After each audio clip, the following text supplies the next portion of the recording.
৬৫ দিনের মাছ ধরা নিষেধাজ্ঞা শেষ হচ্ছে আজ। মধ্যরাত থেকে সমুদ্র যাত্রায় প্রস্তুত জেলেরা। ইলিশ সহ সব ধরনের মাছ প্রচুর পরিমাণে পাওয়ার আশা জেলেদের। প্রতিনিধিদের সহায়তায় ডেস্ক রিপোর্ট। মধ্যরাত থেকে সাগরে ছুটবে জেলেরা। শেষ হলো ৬৫ দিনের নিষেধাজ্ঞাজনিত অপেক্ষা। জেলে পল্লী জুড়ে উৎসবের আমেজ। কেউ বা শেষ মুহূর্তে করছেন জাল মেরামত, কেউ বা গোছাচ্ছেন নৌকা।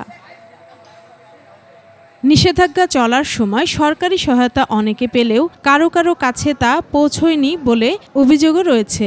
তবে সব ছাপিয়ে এখন জেলেদের চোখে মুখে নৌকা ভর্তি মাছের স্বপ্ন। পটুয়াখালী, বরগুনা, কক্সবাজার, বাগেরহাট, সাতক্ষীরা সহ বিভিন্ন উপকূলীয় জেলার ঘাট থেকে গভীর সাগরে যাবেন জেলেরা। ঝাঁকে ঝাঁকে ধরা পড়বে মাছ। জেলেদের পাশাপাশি আড়তদাররাও বুনছেন আশা। আমরা আগামীকাল নামবো, তো এই যদি মাছ থাকে তাহলে আমরা ধার দেনা করে অনেকেই আছি, খাইছি, দেনা আছে, কিস্তি টিস্তি আছে, মানে দেনা ফেনা করে চলছি। এখন মাছ পাইলে সানা দেনা। প্রজন্ম মৌসুমে ২০ মে থেকে ২২ জুলাই পর্যন্ত গভীর সমুদ্রের ২০০ নটিক্যাল মাইল এলাকায় ইলিশ সহ সব ধরনের মাছ ধরার উপর নিষেধাজ্ঞা দেয় মৎস্য অধিদপ্তর। রত্না সামান, ডেস্ক রিপোর্ট, ২১ টেলিভিশন।